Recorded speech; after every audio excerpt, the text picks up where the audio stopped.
एक मिनट हम तो काम रख ले कोई बात नहीं।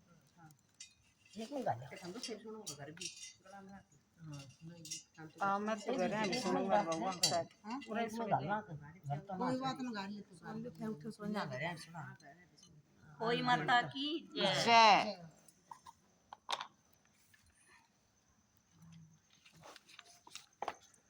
एक साहूकार था जिसके 7 बेटे और 7 बहुएं थी। 7 बहुएं और एक बेटी थी। सब कोई मिट्टी लेने गई तो मिट्टी खोदते समय ननद के हाथ से शाहू माता का बच्चा मर गया। तब शाहू माता बोली कि मैं तेरी कोख बांध दूंगी। ननद ने सब भाभियों से कहा कि मेरे बदले तुम अपनी कोख बंधवा लो। तो 6 भाभियों ने तो मना कर दिया, परंतु छोटी भाभी ने सोचा अगर मैं अपनी कोख नहीं बंधवाऊंगी तो सासू जी नाराज हो जाएंगी, इसलिए उसने अपनी कोख बंधवा ली। तब उसके बच्चा होता और हो ही साते के दिन मर जाता। एक पंडित को बुलाकर पूछा कि क्या बात है जो मेरा बच्चा हो ही साते के दिन मर जाता है। तब उसने कहा कि तू सुरई गाय की सेवा कर। सुरई गाय शाहू माता की सहेली है, वह तेरी कोख छोड़ेगी, तब तेरा बच्चा जिएगा। वह सुबह जल्दी उठकर सुरई गाय का काम कराती। गौ माता ने सोचा कि आजकल कौन मेरी सेवा कर रहा है, मेरी बहुएं तो काम करती हुई लड़ाई करती हैं। तो गौ माता ने सुबह उठकर देखा कि साहूकार के बेटे की बहू है जो सारा काम कर जाती है। गौ माता बोली तेरी क्या इच्छा है जो तू मेरा इतना काम करती है, मांग क्या मांगती है। तो साहूकार की बहू बोली कि मुझे वचन दो। तो मैं गौ माता ने वचन दे दिया। तब वह बोली कि शाहू माता तुम्हारी सहेली है और शाहू माता ने मेरी कोख बांधी है, सो तुम मेरी कोख छुड़वा दो। तब गौ माता ने 7 समुंदर पार अपनी सहेली के पास जाने लगी तो रास्ते में धूप थी, वह एक पेड़ के नीचे बैठ गई।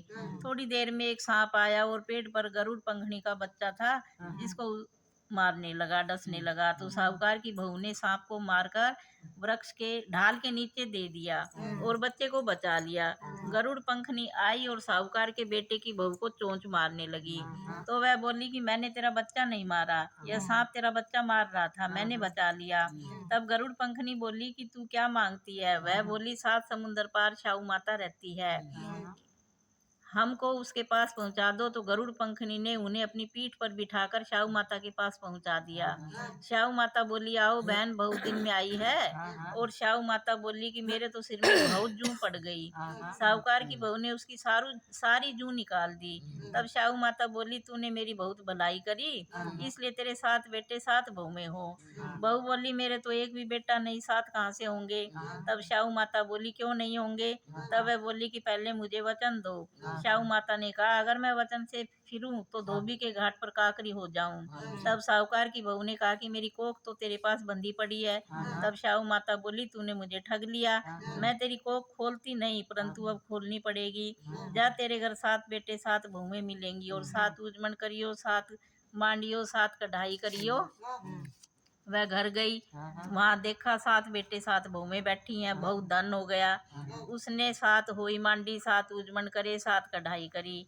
सारी जिठानी बोले कि सब जल्दी जल्दी पूजा कर लो, नहीं तो वो रोने लग जाएगी। थोड़ी देर में उन्होंने अपने बेटों से कहा कि तुम्हारी चाची रोई क्यों नहीं, जाओ देख के आओ। बच्चों ने देख कर आके बताया कि चाची के यहाँ तो होई मन रही है। तब जिठानी भाग कर गई और देखा कि कोख चूड़ा लाई है। तब वह बोली तुमने तो मेरी कोख बंधवाई नहीं, तुमने तो किसी ने कोख बंधवाई नहीं, मैंने बंधवा ली, परंतु शाहू माता ने दया करके मेरी कोख खोल दी है। हे शाहू माता, जैसे साहूकार के बेटे की बहू की कोख खोली वैसी कहते सुनते ओंकारा भरते सारे परिवार की कोख खोलना। बोलो शाहू माता की जय।